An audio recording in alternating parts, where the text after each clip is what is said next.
Assalamualaikum warahmatullahi wabarakatuh.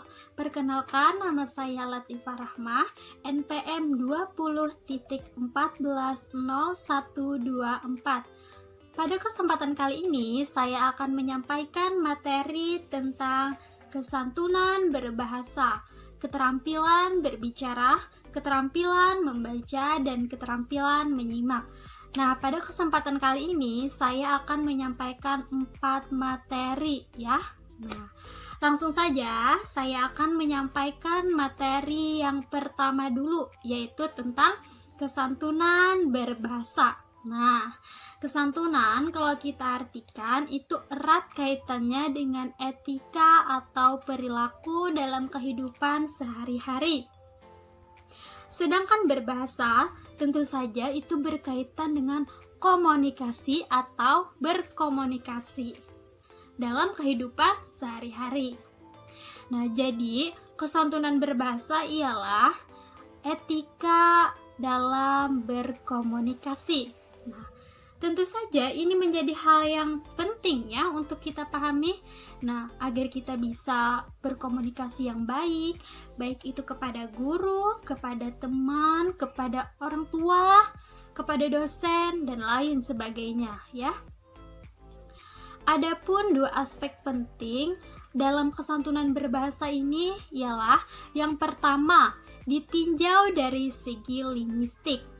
Yang kedua, ditinjau dari segi pragmatik. Nah, adapun ditinjau dari segi linguistik ialah ini cenderung kepada arti sesuai Kamus Besar Bahasa Indonesia yang secara sederhananya sejauh mana kata atau kalimat itu santun ataukah tidak santun ya. Adapun ditinjau dari segi pragmatik ialah makna yang terkandung di dalam kata atau kalimat itu sendiri. Nah, di dalam kesantunan linguistik ini kita akan mengkhususkan lagi kata atau kalimat yang mengandung imperatif. Nah, apa sih itu imperatif? Imperatif ialah kalimat perintah. Nah, mengapa kita mengkhususkan pada kalimat imperatif? Karena kalimat imperatif ini mengandung makna ketidaksantunan ya. Karena apa? Karena menyuruh. Nah, adapun kesantunan linguistik dalam tuturan imperatif ini mencakup 4 hal ya. Yang pertama, panjang pendek tuturan. Yang kedua, susunan tuturan. Yang ketiga, intonasi dan isyarat-isyarat genesik. Yang keempat, ada pemakaian penanda tuturan. Yang pertama adalah tentang panjang pendek tuturan. Karena semakin panjang kalimat yang dituturkan, maka akan cenderung kepada kesantunan ya. Contohnya pada kalimat yang pertama, daftar hadir itu. Kalimat yang kedua, ambil daftar hadir itu. Kalimat yang ketiga, ambilkan daftar hadir itu. Nah, di antara kalimat 1, kalimat 2, dan kalimat 3, tentu saja ya kalimat ketiga ini yang paling panjang dan cenderung untuk lebih santun. Yang kedua adalah urutan tuturan sebagai penentu kesantunan linguistik tuturan. Nah, kita ambil contoh yang pertama ya, kalimat yang pertama. Ruangan ini akan digunakan untuk rapat wali murid. Bersihkan dulu meja itu, cepat. Nah, bandingkan dengan kalimat yang kedua, cepat. Bersihkan dulu meja itu. Ruangan ini akan digunakan untuk rapat wali murid. Nah, di antara kalimat 1 dan kalimat 2, tentu saja ya, kalimat pertama itu yang cenderung untuk lebih santun. Karena apa? Karena dia mengutarakan alasan dulu, baru menyuruh, baru memerintah ya. Alasan dulu yang diutarakan. Nah, berbeda dengan kalimat yang kedua. Dia kalimat perintah dulu yang diutarakan, baru alasannya. Nah, sehingga cenderung untuk ketidaksantunan ya. Nah, ini bisa kita aplikasikan di dalam kehidupan sehari-hari. Dalam berkomunikasi, kita utarakan dulu ya alasannya apa begitu, baru menyuruh ya. Kemudian yang ketiga ada intonasi dan isyarat-isyarat ginesik. Nah, kalau kalimat yang pertama tadi semakin panjang kalimat, maka akan semakin santun. Berbeda dengan kalimat yang ketiga ini, dengan intonasi dan isyarat-isyarat ginesik ini.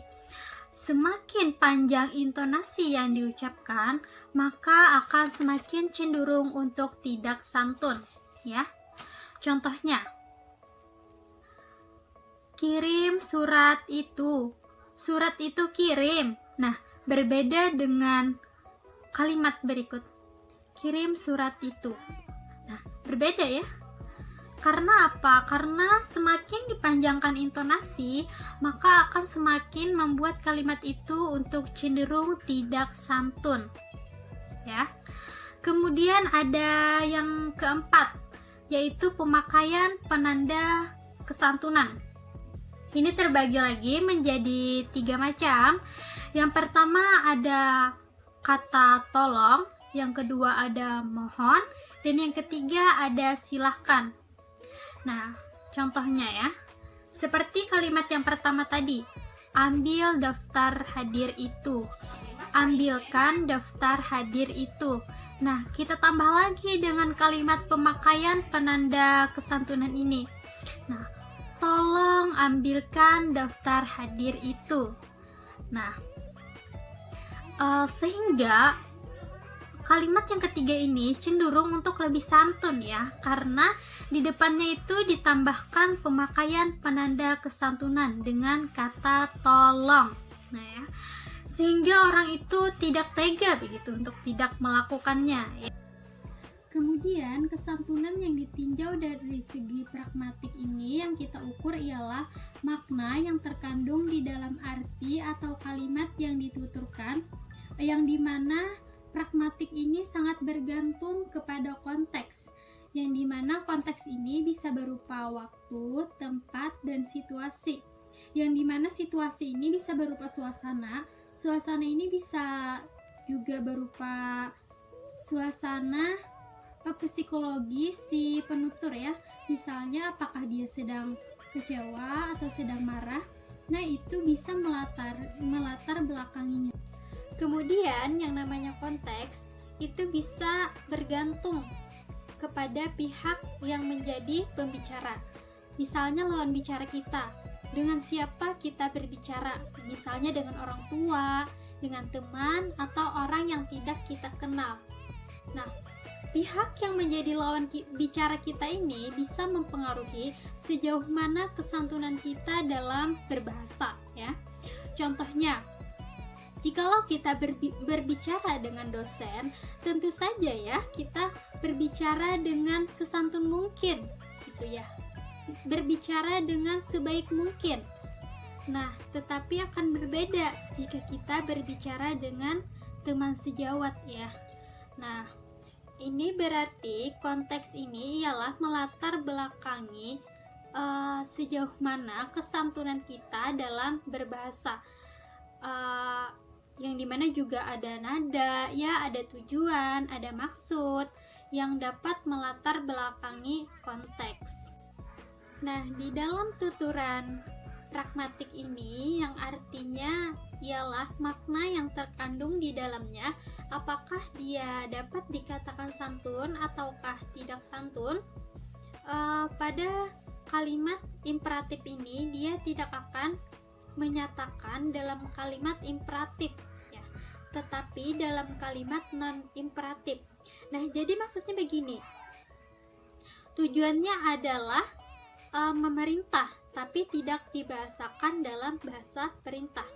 Kalau dalam bahasa Indonesianya ialah kalimat deklaratif dan kalimat interrogatif. Nah, apa sih itu kalimat deklaratif dan kalimat imperatif? Deklaratif adalah pernyataan dan interrogatif adalah pertanyaan. Nah, bagaimana caranya di dalam tuturan Pragmatik ini ialah mengandung kalimat imperatif. Maknanya itu mengandung kalimat imperatif, tetapi dibahasakan dengan bahasa yang lain. Misalnya, di dalam kalimat pernyataan, namun di dalamnya itu mengandung kalimat menyuruh. Bisa juga di dalam kalimat interrogatif ya, kalimatnya itu pertanyaan, tetapi maknanya itu mengandung kalimat imperatif. Misalnya ya, di dalam sebuah kelas pada saat itu cuaca sedang panas. Kemudian ada mahasiswa yang kipas-kipas gitu ya, kepanasan. Nah, kemudian gurunya bertanya, apakah kipas angin ini berfungsi? Nah, kalimat yang diajukan gurunya tersebut adalah kalimat pertanyaan, namun mengandung kalimat imperatif yang maknanya adalah tolong nyalakan kipas angin itu. Bagi mahasiswa yang memahaminya secara linguistik, maka dia akan menjawab, bisa Bu. Nah, bagi mahasiswa yang memahaminya secara pragmatik, maka dia akan bergegas menyalakan kipas angin tersebut. Nah, adapun kesantunan pragmatik dalam tuturan deklaratif, misalnya tugas karya ilmiah ini memerlukan bantuan KBBI. Nah, itu kan sebuah kalimat pernyataan, namun mengandung kalimat imperatif. Jadi, antara kesantunan linguistik dan kesantunan pragmatik ialah dua hal yang saling berkaitan. Nah, boleh jadi secara linguistik dia santun, namun secara pragmatik belum santun. Nah, adapun faktor-faktor yang menyebabkan ketidaksantunan ialah yang pertama, kritikan secara langsung dengan kata-kata kasar. Nah, jelas sekali ya, mengkritik ini cenderung untuk tidak santun. Nah, misalnya, panitia ini tidak becus dalam mengurus acara, bisanya cuma makan saja. Nah, dalam arti tidak becus mengandung makna tidak berguna. Ya, nah itu menyebabkan ketidaksantunan dalam berbicara. Faktor utamanya yaitu karena marah atau kecewa atau emosinya sedang tidak stabil. Nah, itu cenderung menyebabkan kata-kata yang diucapkan oleh si penutur menjadi tidak santun. Nah, contohnya, jelas-jelas aku melihat kamu jalan dengan laki-laki itu. Nah, di dalam kalimat tersebut mengandung makna kecewa di dalamnya, mengandung makna kecewa terhadap lawan bicaranya. Selanjutnya ada protektif terhadap pendapat. Nah, contohnya, silakan saja kalau kamu tidak jujur. Semua akan terbukti pada waktunya kalau kamu tidak jujur. Nah, dalam kalimat tersebut tersirat bahwa si penutur itu seolah-olah paling benar ya terhadap pendapatnya. Nah, itu mengandung makna ketidaksantunan ya. Kemudian ada menuduh dan memojokkan lawan bicara. Nah, contohnya, puisi ini bagus, apakah ini memang karyamu? Nah, di dalam kalimat apakah ini memang karyamu mengandung makna menuduh ya. Nah, hal-hal seperti ini dapat menyebabkan ketika berbicara itu menjadi tidak santun. Kemudian kita memasuki materi yang kedua, yaitu tentang keterampilan berbicara. Nah, membahas materi keterampilan dalam berbicara, antara terampil dan bisa itu beda ya. Kalau bisa itu semua orang rata-rata bisa bicara. Nah, tetapi kalau pertanyaannya kita ubah, apakah semua orang terampil dalam bicara? Jawabannya belum tentu. Karena apa? Karena keterampilan ini perlu keahlian khusus ya. Nah, untuk menjadi terampil dalam bicara tidak boleh hanya asal bicara saja, melainkan harus bicara yang berkualitas. Beberapa hal yang harus diperhatikan. Nah, yang pertama ada munculkan daya tarik dalam diri Anda atau aura ya. Atau secara bahasa asingnya itu inner beauty. Nah, timbulkan daya tarik tadi dalam diri Anda. Nah, kemudian Kemudian ada berfokus pada pendengar. Nah, pendengar ini ada beberapa macam tipe. Yang pertama ada tipe pendengar yang visual. Nah, jadi dia ini hanya berfokus dengan apa yang terlihat, misalnya pada penampilannya ya. Kemudian ada tipe pendengar yang logika. Nah, dia ini bisa mengoreksi apa yang kita sampaikan. Kemudian ada tipe pendengar yang perasaan, ada tipe pendengar yang imajinatif. Nah, ya, dia ini berimajinasi. Nah, kemudian ada tipe pendengar yang penting dia itu merasa enjoy, gitu, merasa bersemangat, bahagia gitu ketika mendengarnya ya. Nah, kemudian yang ketiga yaitu menguasai proses. Kemudian yang harus diperhatikan adalah kepercayaan diri. Nah, kepercayaan diri ini bisa dibangun. Yang pertama dengan persiapan, yang kedua berpikir positif. Jangan merasa rendah diri, ya. Jangan langsung mengatakan, aku tidak bisa, aku tidak mampu. Nah, jangan, ya. Coba dulu. Nah, kemudian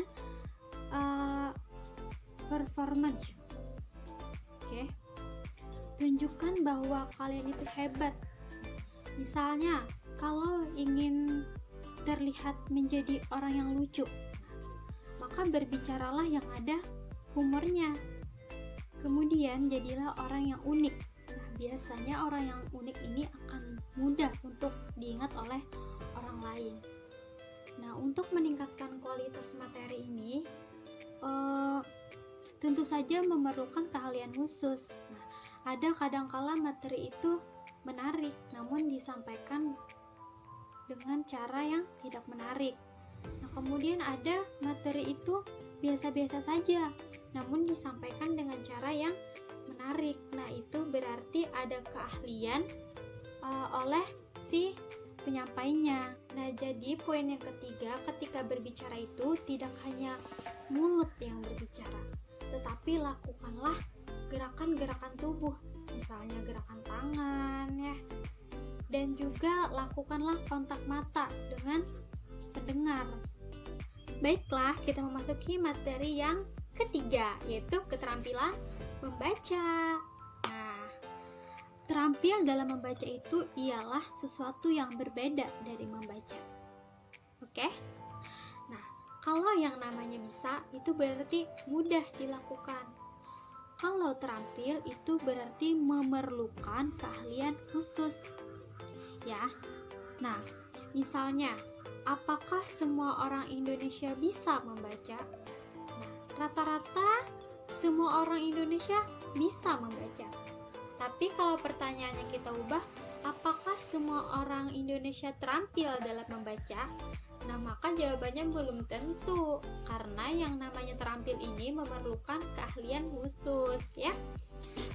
Ada teknik-teknik yang harus dilakukan. Nah, misalnya ada yang terampil dalam membaca berita. Nah, tentu akan berbeda dengan membaca buku biasa. Nah, ada juga yang terampil membaca puisi. Nah, tentu juga akan berbeda dengan terampil membaca berita. Sama-sama membaca, tetapi teknik yang digunakan berbeda. Nah, baiklah, kita akan membahas tentang keterampilan membaca kritis.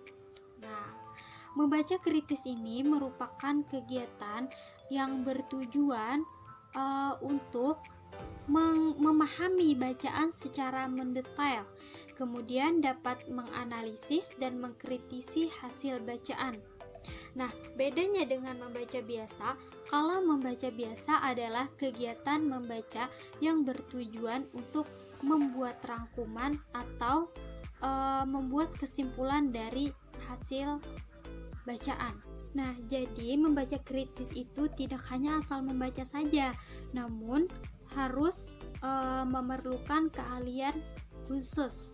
Nah, baik, kita akan membahas teknik yang digunakan untuk membaca kritis.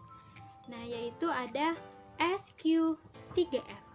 Nah, S yaitu untuk survei, Q untuk question, R yang pertama yaitu read, R yang kedua recite, dan R yang ketiga review. Adapun langkah-langkah yang harus dilakukan dalam SQ3R yang pertama yaitu survei. Misalnya kita dihadapkan dengan satu buah buku. Nah, kita harus baca secara kritis buku tersebut. Nah, survei ini dilakukan untuk mengetahui isi atau gambaran secara umum yang kita baca. Nah, jadi, langkah yang harus kita lakukan yang pertama adalah membaca judul. Nah, mengapa judul ini perlu kita baca? Karena judul ini biasanya merupakan tema atau ide keseluruhan dari buku itu, ya. Yang kedua, membaca pendahuluan. Nah, mengapa kita perlu membaca pendahuluan? Karena biasanya di dalam pendahuluan ini terdapat pendapat si penulis ya di dalam bacaan itu. Kemudian membaca heading yang bercetak tebal. Kemudian baca juga kalimat pertama di bawah heading. Nah, question yaitu pertanyaan.